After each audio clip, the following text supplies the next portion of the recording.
Ahora vamos a hablar de algo que es fundamental para comprender las enfermedades y sobre todo nuestro proceso de sanación. Así que si alguna vez has preguntado por qué aparecen ciertos síntomas justo cuando sientes que ya estás mejor emocionalmente, esta charla es para ti. Vamos a profundizar en algo que para mí es esencial en el camino hacia la salud, la biosinapsis, sus fases activas y su fase de solución. Imagina que estás pasando por una situación muy difícil, un conflicto emocional que te afecta profundamente. Es posible que en medio de este conflicto no notes nada físicamente. Quizás estés enfocado en resolver el problema o en sobrevivirlo emocionalmente. Pero una vez que empiezas a sentirte más tranquilo o incluso piensas que ya lo superaste, ¡bam! Aparece un síntoma físico, ya sea dolor, fiebre o alguna otra molestia. ¿Te ha pasado? Esto es algo que en biosinapsis entendemos muy bien y que tiene una explicación fascinante. La biosinapsis no se trata solo de saber qué significa cada síntoma o qué emoción afecta a cada órgano. Es mucho más que eso. No es suficiente saber, por ejemplo, que una angina de pecho puede estar relacionada con un conflicto emocional familiar. Es crucial también saber que en la fase de sanación de una angina de pecho se pueden desencadenar un infarto de miocardio. Así que hoy vamos a aclarar cómo funciona todo este proceso para que podamos comprender y acompañar mejor nuestro propio cuerpo y nuestras emociones. Quiero que quede muy claro desde el principio. La biosinapsis es un análisis que busca la emoción oculta detrás de un impacto emocional que afecta a un órgano o tejido específico en nuestro cuerpo.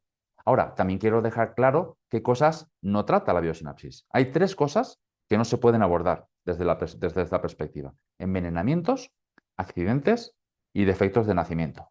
Es obvio, ¿verdad?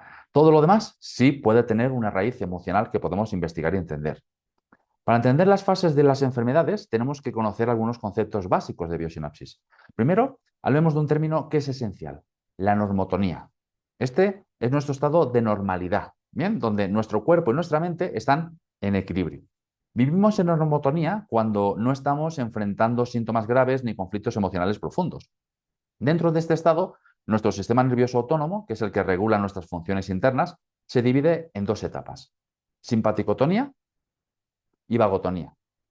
Bien, la simpaticotonía es el estado en el que estamos activos durante el día. Es el momento en que nuestro cuerpo funciona en modo de alerta, ¿no? Para poder realizar todas nuestras actividades.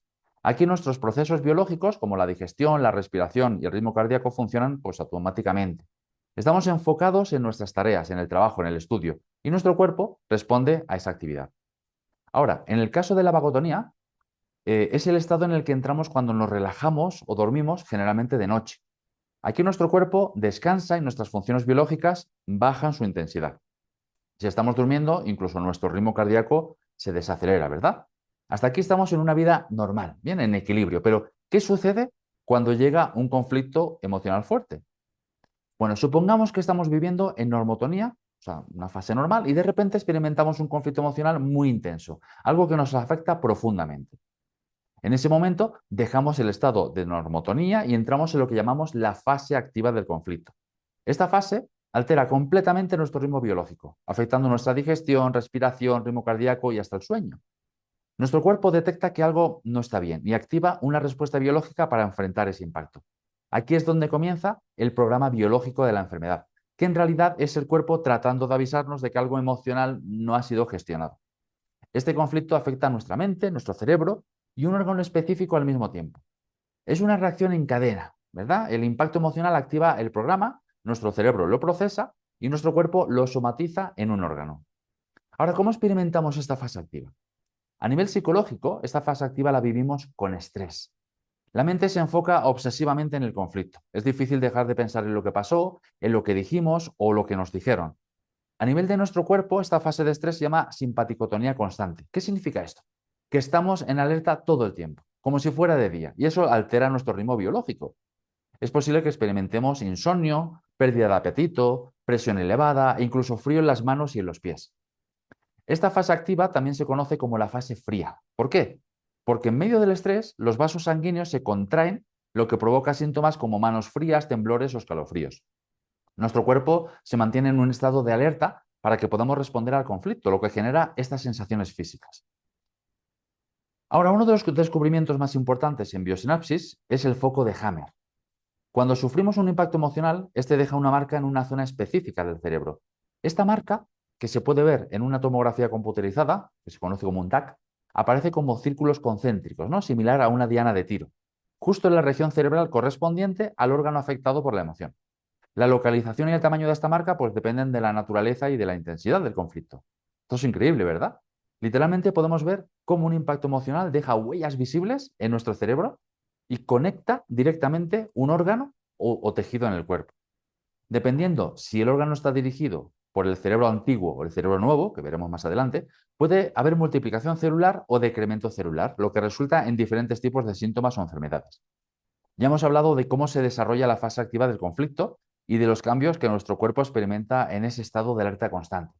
Ahora vamos a ver qué pasa cuando ese conflicto emocional se resuelve o cuando al menos llegamos a un punto donde comenzamos a asimilarlo o a gestionarlo. Este momento marca la entrada de lo que llamamos la fase de solución.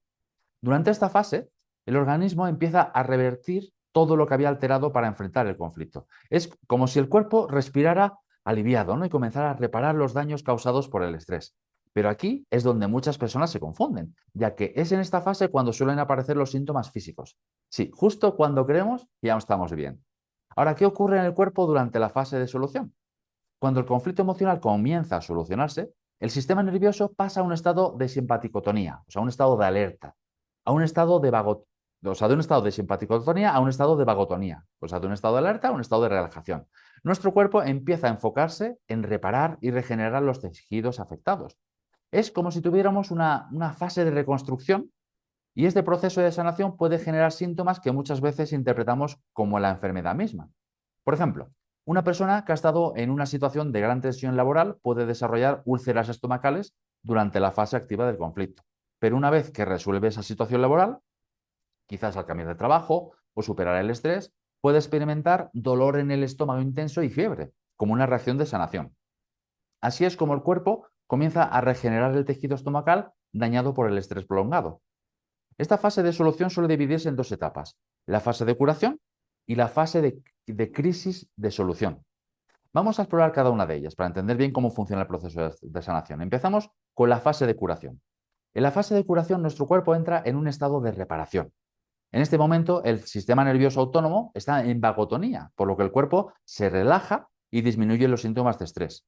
Pero como decíamos antes, es aquí donde pueden aparecer otros síntomas que interpretamos como enfermedad. Dependiendo del órgano afectado, podemos experimentar inflamación, fiebre, cansancio o dolor en esa zona específica. Es como si el cuerpo estuviera haciendo un trabajo de reparación y requiriera de toda nuestra energía para sanar correctamente. Por eso, en esta fase, solemos sentirnos más cansados, incluso sin motivo aparente.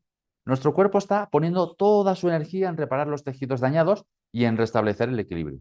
Es completamente natural y si entendemos esto, pues podemos evitar alarmarnos o pensar que estamos empeorando. Vamos a ver ahora la crisis de solución. Dentro de la fase de curación hay un momento crítico que conocemos como crisis de solución o pico vagotónico. Este es el punto donde el organismo experimenta el mayor esfuerzo para solucionar el conflicto emocional. Es como el clímax de la sanación, ¿no? Donde el cuerpo da todo para restaurar el equilibrio. Y por lo general aquí es cuando los síntomas alcanzan su punto máximo de intensidad. Por ejemplo, si el conflicto afectó el sistema digestivo, podríamos experimentar dolor abdominal severo o diarrea. Si el conflicto fuera a nivel respiratorio, puede manifestarse como un fuerte resfrío o incluso neumonía.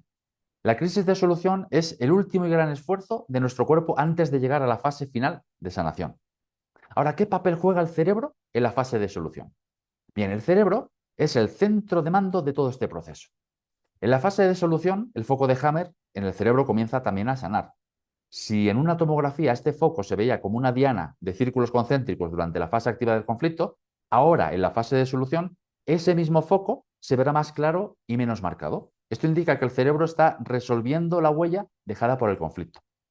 Además, el cerebro coordina el proceso de sanación en el órgano afectado, ya sea a través de la inflamación, la regeneración celular o la eliminación de toxinas.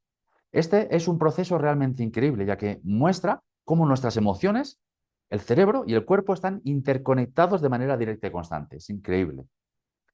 Una vez superada la crisis de solución, entramos en la fase final del proceso de sanación, conocida como la fase de reparación postcrisis. En esta etapa, el cuerpo sigue reparando el órgano o tejido afectado, pero ahora de forma más tranquila, sin los síntomas intensos de la crisis. Es como si el organismo estuviera limpiando y organizando el área afectada, asegurándose de que todo quede en orden. Ahí es donde entra el sistema homeostático, que es el que se encarga de regenerar, de construir, de reconstruir, o sea, de reparar las células dañadas, etcétera, ¿no? Durante esta fase es posible que sintamos una gran necesidad de descansar. Es el momento en el que el cuerpo requiere que disminuyamos nuestra actividad para que toda nuestra energía se concentre en la recuperación total. Esta es la razón por la cual, después de una gripe fuerte, por ejemplo, solemos sentirnos débiles o fatigados por algunos días, hasta que el cuerpo termina de recuperarse por completo. Entender las fases de la enfermedad desde esta perspectiva nos permite ver los síntomas con otros ojos. En biosinapsis, los síntomas no son algo negativo, no son el enemigo, sino que representan el proceso de sanación de nuestro cuerpo, que nuestro cuerpo necesita para resolver el impacto emocional. Al comprender esto, podemos acompañar mejor a nuestro organismo y vivir cada etapa sin miedo ni ansiedad, sabiendo que cada síntoma tiene un propósito en el proceso de curación. Cuando nuestro cuerpo nos manda un síntoma, nos está hablando, nos está mostrando que hay algo en nosotros que necesita atención y comprensión. En lugar de luchar contra la enfermedad, podemos aprender a escuchar a nuestro cuerpo, a dialogar con nuestras emociones y a permitir que cada fase se desarrolle de manera natural. Con esta visión podemos vivir con menos miedos y más confianza en nuestro propio poder de sanación, porque al final el cuerpo siempre tiene la capacidad de volver al equilibrio.